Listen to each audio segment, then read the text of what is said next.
A very good morning to all the plants enthusiasts out there. Thank you very much for tuning in. And I hope that this video will find you healthy and strong and having plenty of fun in your garden. This is a Philodendron Domesticum Variegated. I got this about a month ago and brought it home with quite good variegation. 3 leaves, and each of the leaf is about 10 inches in length. Right? Check out the variegation. And this is a new shoot that is coming alive. It was dormant for the first 3 weeks.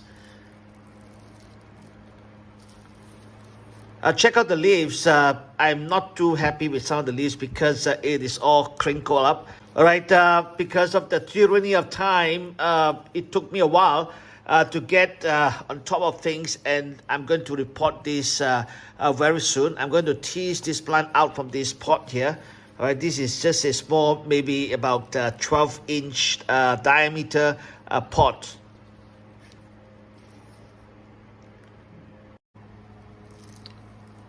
I'm going to ease this plant out from this 12 cm pot, a little bit shallow,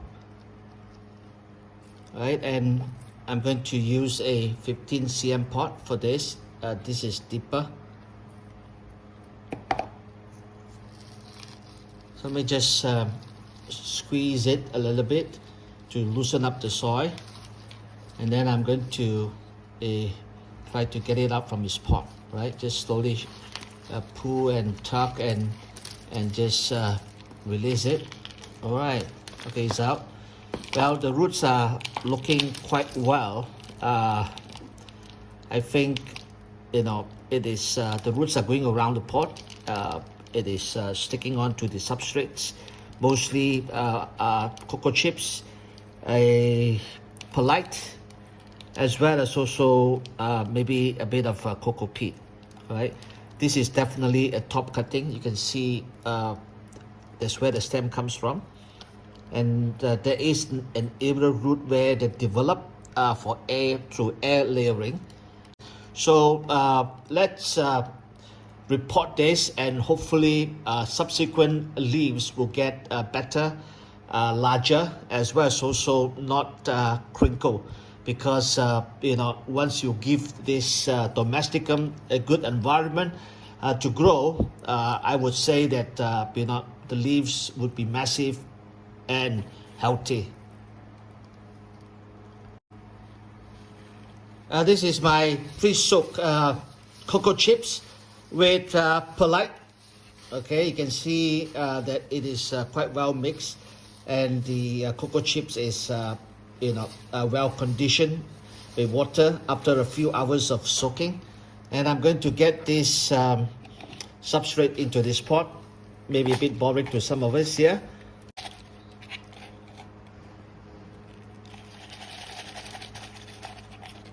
Okay,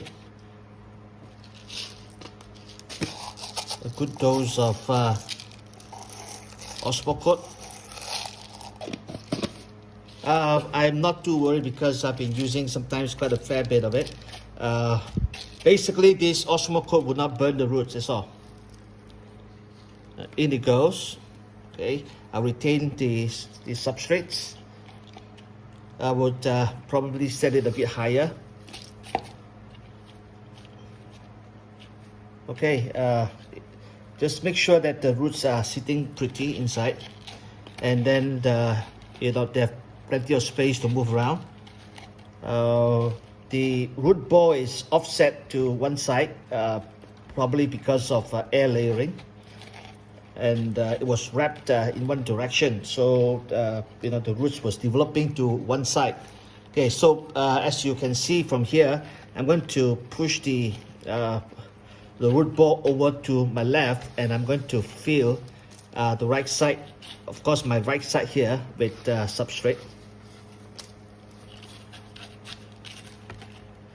Now, am I pulling it? No, I don't think so. I'm going to pull it because given the right condition, the aerial roots will come, and I will just get it to go down.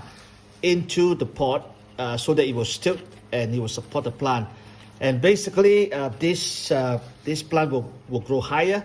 And I don't think you need a moss pole as long as you keep repotting, getting the aerial roots down into the substrates. And getting the aerial roots down the substrate is important because if you want to propagate, basically you would be able to quite easily propagate because you are doing some natural air layering, all right, without really manipulating it using cling wraps, packing around the stem, as well as also using cups, plastic cups, and so on, right? So just as the aerial roots like this one develop, all right, just use some sphagnum moss to guide it down into the substrates, all right, and then basically once this is down, you can do a cut here, and then you can treat this as a top cut and propagate it in another pot. All right, this is my repotted in the 15 cm from 12 cm or 12.5 cm Domesticum Philodendron Variegated.